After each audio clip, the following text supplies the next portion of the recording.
Part four of explanation of the effect of HB 4806 and its Senate bill counterpart. I want to share my screen and show you this section here.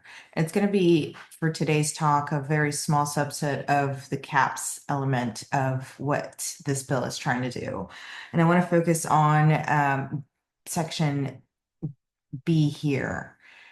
And breaking it down for you in instances where you are injured out in the public, whether it's a slip and fall, a product defect, a motor vehicle collision of any type, or a work injury, you have very likely a serious injury.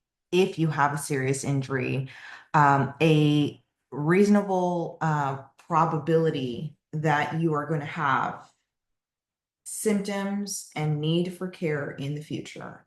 And what in this industry we do is we seek the opinion of a licensed professional, typically a doctor of certain professions. It could be rehabilitation specialists or pain management or physicians who regularly practice in evaluating what the prolonged care of an individual be. And they provide an opinion about what your specific needs will be, tailored to the type of treatment that you received and the type of injuries that you are experiencing. This particular section of HB 4806 will require for that expert to opine on the cost of that care. Again, we're talking about the remainder of your life expectancy, what you will likely be facing in care.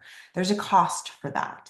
It's requiring for that cost to be based on the same database that we were discussing earlier, that no one has access to, because I have tried to get access and I have an email specifically indicating that it is forbidden for outside individuals to be able to enter into that particular platform. It is specifically for payers. And again, the payers that are contained within the list of types of insurance, third party, non-ERISA.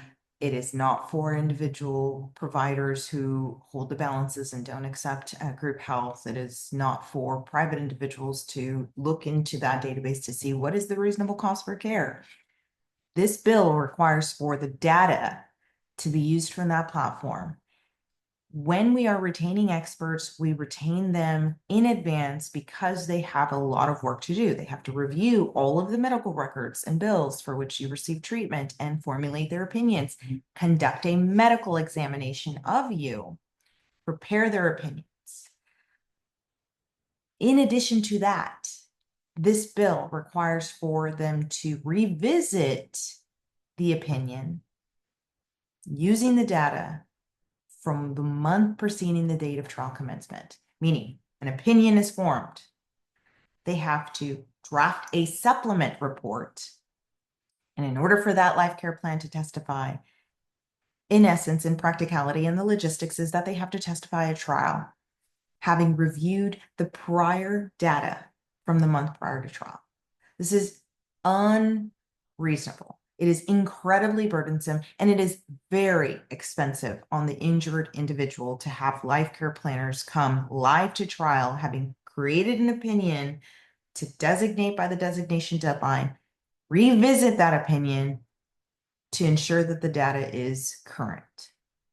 We're talking what would be a $20,000 expense for that particular injured person is now almost double, if not entirely impossible, because there's not enough life care planners for the extent of injuries and injured people that have to go to trial.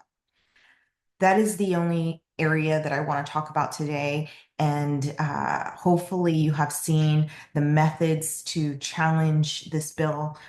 It is much more complex.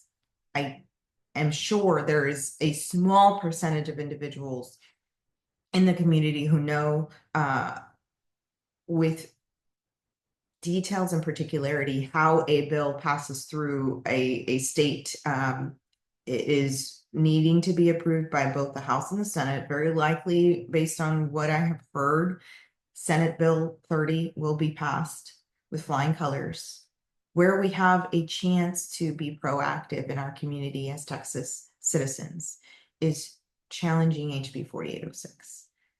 There are people who live in B County, in Galveston County, who live in Friendswood, Texas. If you have friends, relatives, colleagues, ask a favor of someone so that you have the ability to challenge this while we still can before it's too late.